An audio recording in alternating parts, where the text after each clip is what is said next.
les linteaux des portes symbolisent déjà la croix et l'hysope. Concernant l'hysope, est-ce qu'il y avait l'hysope le jour de la crucifixion, le jour où ils ont célébré la Pâque, le jour de la mort de Jésus? Oui, nous voyons aussi l'hysope le jour de la crucifixion de Jésus-Christ. Nous voyons ces symboles, nous voyons cet ustensile, nous voyons les traces de l'hysope le jour de la crucifixion de Jésus. Lis attentivement la Bible. Regardons dans Jean au chapitre 19. Dans Jean au chapitre 19, nous lisons à partir du verset 28. Après cela, Jésus, qui savait que tout est déjà consommé, dit, afin que l'écriture soit accomplie, j'ai soif. Jésus-Christ dit, j'ai soif. Ok, regardez maintenant. Il y avait là un vase plein de vinaigre. Un vase plein de vinaigre. Les soldats en remplirent une éponge. Ok. Un vase. Ça vous dit rien? Vase, c'est comme si c'était le bassin, non? Dans l'Ancien Testament, dans l'Exode, nous avons lu qu'il y avait les jours de la mort de l'agneau. Il fallait avoir un bassin. Et là, on nous dit, il y a un vase. Et dans un vase, il y a le vin, ou vinaigre, ou vin aigre. C'est ça, vinaigre, vin aigre. Les types du sang. Voyez-vous, le type du sang. Donc, on voit ces deux éléments-là. Ok, le vase ou le bassin. Ou la coupe. Forme des vases. La coupe forme des vases. Ok. Et qu'est-ce que le soldat va faire? La Bible nous dit qu'il va tremper une éponge dans le vase.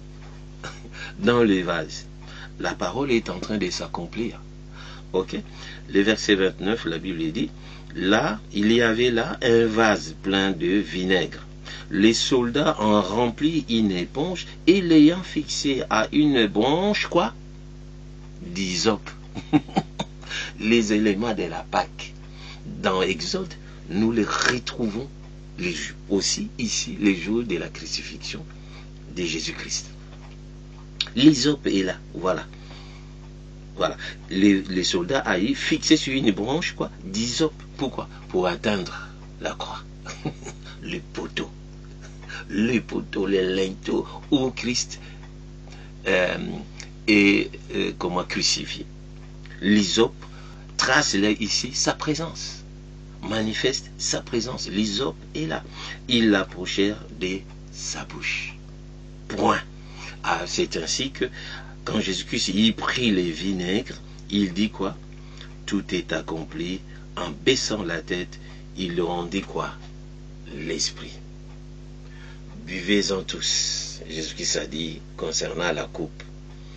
Moi j'ai bu la coupe du jugement. Buvez-en tous. Je donnais ma vie pour vous. Et quand il l'avait dit à ses disciples, vous pouvez boire mon sang. Ils ont pété du scandale. Non, c'est pas possible. Il va nous faire boire du sang. Oui, Jésus-Christ avait interdit, on ne consommera pas le sang. Mais il nous donne le sang sous forme, n'est-ce pas, du vin pendant la Sainte Seine. Mais parce que c'est simplement un message. C'est le sens spirituel qu'il faut capter. Mais sinon, le Seigneur a déjà dit, on ne consommera pas le sang. Il ne faut pas manger le sang. Mais ici, c'est le message qu'il faut que nous arrivions à comprendre quand il nous donne la coupe de la Sainte Seine. Il dit, buvez-en tous. Qu'est-ce que cela veut dire? Nous verrons cela beaucoup plus tard. Ok? Que le Seigneur soit béni. Regardons maintenant les conditions et le calendrier. Au niveau calendrier, regardez ce que la Bible dit déjà dans quand est-ce que la Pâque doit être célébrée. Le Seigneur a donné un calendrier, un nouveau calendrier pour les enfants d'Israël.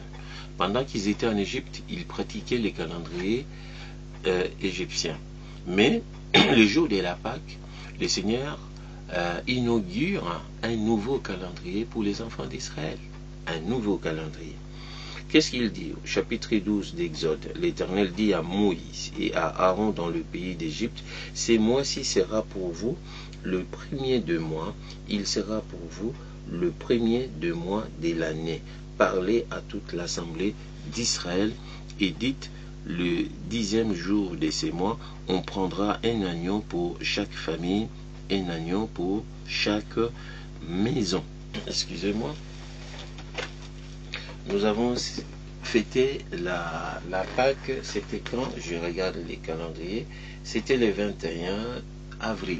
Le 21 avril, qui correspondrait au mois d'Élépi. D'Élépi pour les enfants d'Israël. Il faut que je regarde un peu, ça correspond à quoi? Parce qu'il y a les temps de la moisson. C'est au temps de il y a la Pâque et puis il y a la Pentecôte. La Pentecôte, c'est le temps de la moisson. Donc, au temps de l'épi, est-ce que c'était le moment où ils avaient fauché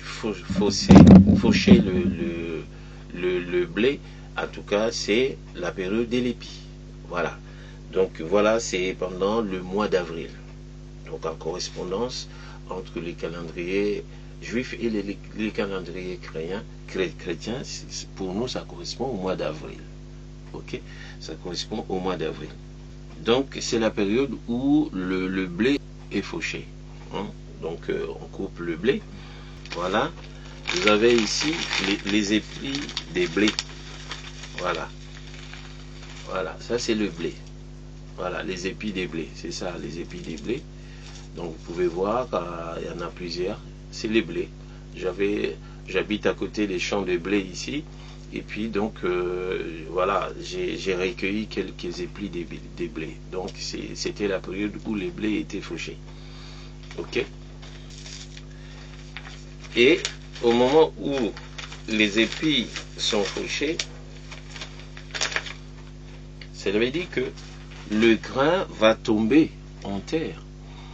Quand le blé tombe en terre, ce blé-là, pour qu'il puisse donner encore du fruit, il doit rentrer dans la terre, il doit mourir, et puis ressortir, germer, ressortir pour donner d'autres fruits. Donc, prophétiquement, dans ces mois-là, le Seigneur est en train de dire aussi, il les parle, il les dit. Pourquoi? Regardez dans Jean, au chapitre 12. Le mois des épis, c'est les mois où on devrait faucher les blés. Alors, regardez. Jésus-Christ parle déjà de sa mort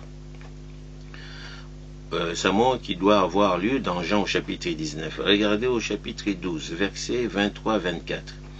Jésus leur répondit, l'heure est venue où les fils de l'homme doivent être glorifiés. Ok? Donc, en vérité, je vous le dis, glorifié ou crucifié. D'accord? En vérité, je vous le dis, si le grain de blé qui est tombé en terre ne meurt, il reste seul. Mais, s'il meurt, il porte beaucoup de fruits. Voyez-vous? Jésus-Christ parle prophétiquement de sa mort. Et c'est dans Jean au chapitre 19 qu'il va tomber et en terre, il va être planté en terre. Par la mort, il va être enseveli. Et il va ressusciter le 3e jour. C'est la moisson, c'est la résurrection. Ok? Et c'est extraordinaire. C'est ça. Ok? Donc Jésus-Christ, il veut que le blé tombe.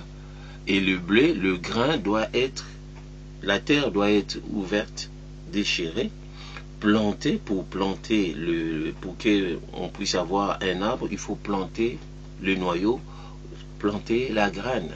Et puis ça va germer dans la terre, un jour à l'autre ça va ressortir, et puis ça va donner des fruits. Donc Jésus-Christ devrait mourir, enseveli et ressusciter le 3e jour. Alléluia.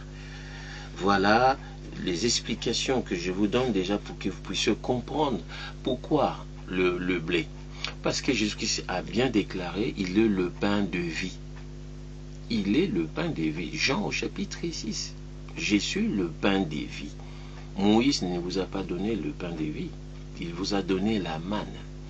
Ok? Moi, je suis le pain des vies. Celui qui mange de ce pain vivra, aura la vie éternelle. Mais le pain de vie, or le pain est fabriqué par quoi? C'est le blé. C'est le pain, c'est le fruit, c'est le produit fini du blé. Ok? C'est le produit fini du blé. Ok? Ce que nous mangeons, c'est le blé. Or le blé, c'est une sémence. Or la sémence doit être sémée pour qu'elle puisse produire d'autres fruits et beaucoup de fruits. Donc Jésus-Christ devrait être planté, ensémencé par Dieu au travers de la mort. Il devrait être planté dans la terre et il ressortira par la résurrection. Il sortira vivant comme l'arbre de vie. Ceci nous amène à comprendre aussi ce qui s'est passé dans le jardin d'Éden. C'est une parabole. Pourquoi? Parce que le Seigneur nous parle de l'arbre de vie. Et dans le jardin, sur le mont Golgotha, au pied du mont Golgotha, il y a le jardin. Je suis déjà allé en Israël. Il y a un jardin qui est à côté. Ok? Et donc, qu'est-ce qui s'est passé? C'est que dans le jardin d'Éden, Dieu nous parle de deux arbres qui ont été plantés au milieu du jardin. Et surtout l'arbre des vies qui est au milieu du jardin. L'arbre, c'est le type d'une personne. Quand la Bible parle de l'arbre, il parle de la personne. Ok? Quand on parle de l'arbre, on voit aussi le bois de la croix. Ok? Et donc l'arbre qui doit porter le fruit des vies.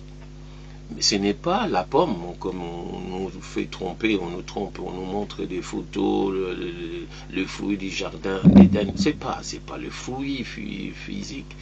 Il est question, si c'était une représentation, mais c'est un message codé simplement pour dire qu'il y avait la présence de Dieu lui-même qui était là. La présence du Christ, c'est lui l'arbre des vies. Okay? Et Satan était aussi présent, il venait là dans le jardin d'Éden et il est représenté par l'arbre de la connaissance du bien et du mal. Les deux maîtres venaient là, n'est-ce pas, autour de Adam et Ève. C'est pour ça que Jésus-Christ, pendant ce ministère, il va parler de nul ne peut servir deux maîtres. Les deux maîtres dont il parlait, c'est des arbres. Voilà, les deux personnes qui étaient là déjà. Et Satan a été déjà éjecté quand le Seigneur crée la terre. Et Satan venait, il est venu aussi sur la terre là. Il venait se balader. Et les jours où il vient, il va parler à Ève. Voilà un des arbres, l'arbre de la connaissance du bien et du mal, c'est Satan. Voilà, c'est la personne de Satan. Et donc, dans l'Apocalypse, la Bible nous parle dans l'Apocalypse au chapitre 22 et que quand dans le royaume du Christ, la Jérusalem céleste qui descendra du ciel, nous verrons quoi? L'arbre des vies. C'est la personne du Christ. C'est lui, Jésus-Christ, c'est l'arbre des vies. Donc il a été planté déjà une première fois quand à sa venue, il a été planté là. C'est un mystère des dieux. Donc c'est pour cela quand Christ a été crucifié sur la croix, l'arbre a été planté. Parce que la croix a été descendue, plantée dans la terre comme ça. Pour suspendre Jésus-Christ. Le fruit des vies ici, c'est Jésus le fruit des vies. C'est lui le fruit des vies. Voyez-vous? Il a été planté là. L'arbre des vies était là. Donc quand on voit la croix, nous voyons l'arbre des vies. C'est lui qui veut avoir la vie, doit aller manger le fruit des vies, qui est Christ, qui est suspendu sur cette croix-là. C'est lui, l'arbre, le fruit des vies. C'est lui, la sémence, le blé, ou la sémence de la vie éternelle. C'est Jésus. Nous allons parler d'autres choses encore. Ici, regardez, on a parlé des calendriers, les conditions. Conditions pour manger la Sainte Seine. La Pâque. Quelles ont été les conditions des dieux pour manger la Pâque? Regardez. Nous retournons dans Exode au chapitre 12, à partir du verset 43 et 44. L'Éternel dit à Moïse, donne des instructions, et à Aaron, voici une ordonnance au sujet de la Pâque. Aucun étranger n'en mangera. Tu circonceras tout esclave à qui a pris d'argent. Alors il en mangera. L'habitant ou l'indigène et le mercenaire n'en mangeront point. Voilà. On la mangera dans la maison. Vous n'emporterez point de chair hors de la maison. Les conditions ont été données. Qui doit manger la Pâque? Que celui, quant aux hommes, que celui qui est circoncis. Ok? Parmi les enfants d'Israël, il faut être circoncis. Si tu n'es pas circoncis, tu ne manges pas la Pâque. S'il y a des étrangers au milieu de vous, le Seigneur dit aux enfants d'Israël, s'il y a des étrangers au milieu de vous, les hommes doivent être quoi? Circoncis.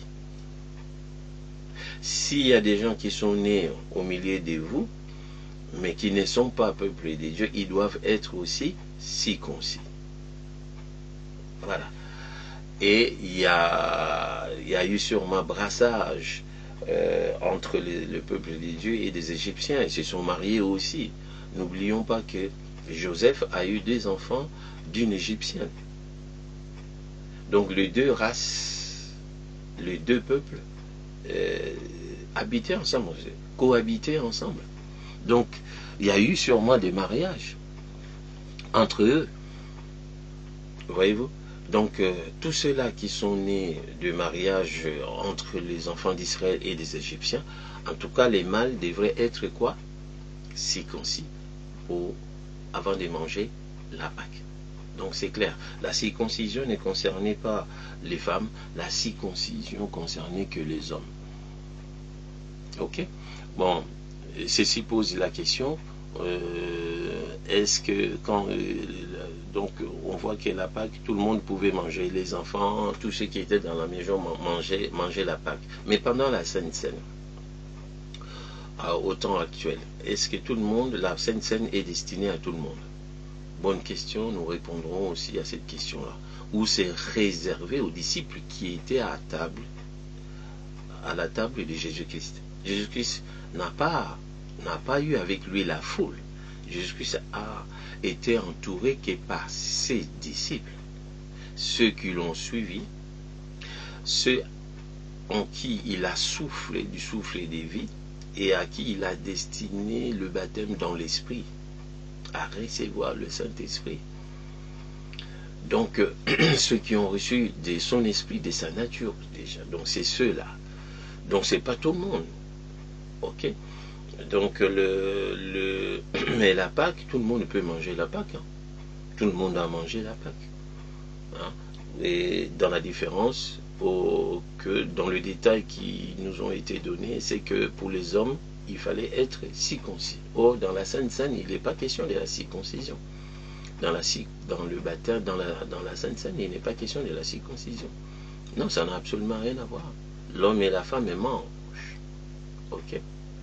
Pourquoi? Parce que nous sommes circoncis en Christ Jésus. Nous verrons cela, ces détails-là, après.